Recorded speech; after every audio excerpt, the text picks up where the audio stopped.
नहीं नहीं नहीं, ऐसा कुछ नहीं है। मैं तो आपसे यही कहना चाहूँगा कि ये सुबह बहुत से लोग इसे सोते हुए निकाल देते हैं। ये प्रकृति की इतना बड़ा परिवर्तन होता है प्रकृति के अंदर। सुबह सूर्य का निकलना, है ना, अंधेरे से उजाला होना, ये प्रकृति का बहुत बड़ा बदलाव है। और हम ना इसे सोते सोते निकाल देते हैं। तो कहने का अर्थ है इस प्रकृति की शुद्ध हवा को, क्योंकि रात भर क्या होता है कि अच्छा मौसम रहता है तो मॉर्निंग टाइम में बहुत सुंदर और शुद्ध हवा रहती है, तो उस हवा का लुत्फ लें। सुबह हो सके तो 2-4 मिनट का मेडिटेशन करें, है ना, अपने दिमाग को, अपनी एकाग्रता को बढ़ाएं। क्योंकि मैं समझता हूँ आज के स्ट्रेसफुल जीवन में, आज के इंस्टाग्राम वाले, फेसबुक वाले जीवन में दिमाग कहीं ना कहीं हमारा चौक रहता है। उसको अच्छा करने के लिए, उसकी शुद्धता और उसकी एकाग्रता बढ़ाने के लिए हमें करना क्या है कि अपने आप को 2-4 मिनट एकांत में दे करके और मेडिटेशन करना चाहिए। मेडिटेशन बुलाते हो किसी एक चीज़ पर अपने दिमाग को स्थिर करना।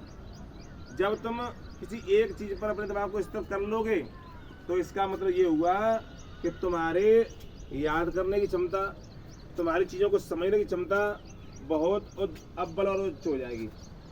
ये फैक्ट है। सुबह तड़के छत पे आकर के देखो तो यहाँ पर सारा बहुत सुंदर नज़ारा, चिड़ियों का चहचहाना, है ना, कितना सुंदर लगता है।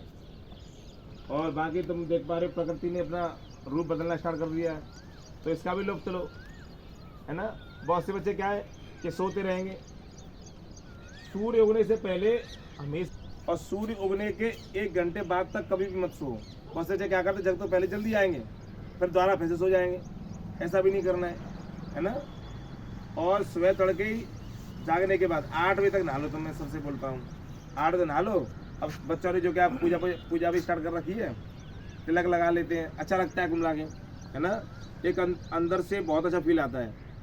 कुछ सीखो। ये जो इतने अच्छे एग्जाम्पल्स हमें दिए गए हैं, ये रामायण जो है, राम का जो रोल है वो हमें बहुत कुछ सिखाता है।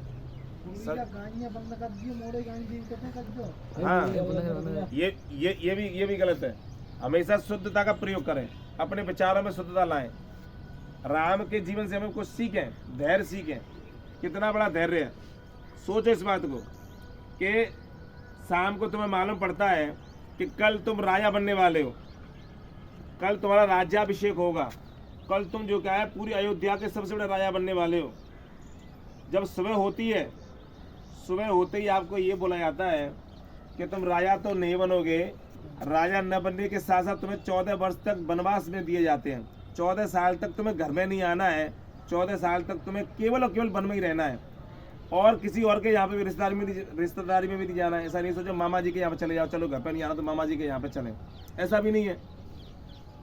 सपोज करो वो वाला समय कितना डिफिकल्ट रहा होगा और उन्होंने उसे सहस्त्र, मतलब उन्होंने हंसी उसको अपना लिया और बिना कोई विरोध किए हुए, बिना कुछ कहे हुए और चले गए।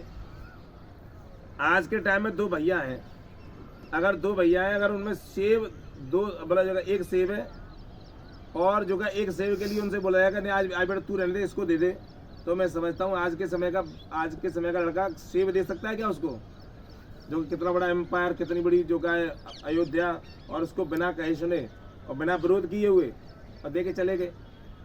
तो कहने का अर्थ है कुछ चीज़ें सीखो। पुरुषोत्तम, है ना, पुरुषों में उत्तम, ये भाव लेके आओ। तुम तो हॉस्टल के बच्चों में उत्तम नहीं बन पा रहे हो, श्रेष्ठ नहीं बन पा रहे हो, कुछ बच्चे हैं बन पा रहे हैं। अपने अंदर विनम्रता, सहजता, शालीनता, सज्जनता लेके आओ। समझ रहे हो नहीं? ये नहीं है कि मात्र तुम जो क्या है बस किताबों के बीच में लगे हुए हो। किताबों से ज़्यादा अपने व्यवहार में बदलाव लेके आओ। क्योंकि सुनो, किताबें तुम्हें करियर बनाने के लिए दी गई हैं। किताबें तुम्हारे साथ 4 साल जुड़ सकती हैं, आने वाले 4 साल बाद हो सकता है किताबों से तुम्हारा नाता ना रहे, परंतु तुम्हारा व्यवहार तुम्हारी अंतिम सांसों तक तुम्हारे साथ रहने वाला है। और वो व्यवहार तुम्हारे मतलब किसी व्यक्ति के खत्म हो जाने के बाद भी रहता है उस व्यक्ति का व्यवहार। कहते नहीं है कह रहे वो तो चला गया, वो बहुत अच्छा व्यक्ति था। समझो इस बात को। तो व्यवहार में हमेशा शालीनता लाए, सज्जनता लाए, झुकाव लाए, विनम्रता लेके आए, व्यवहार को बहुत मधुर और बहुत सुंदर बनाए। ध्यान दें इस बात का, ठीक है।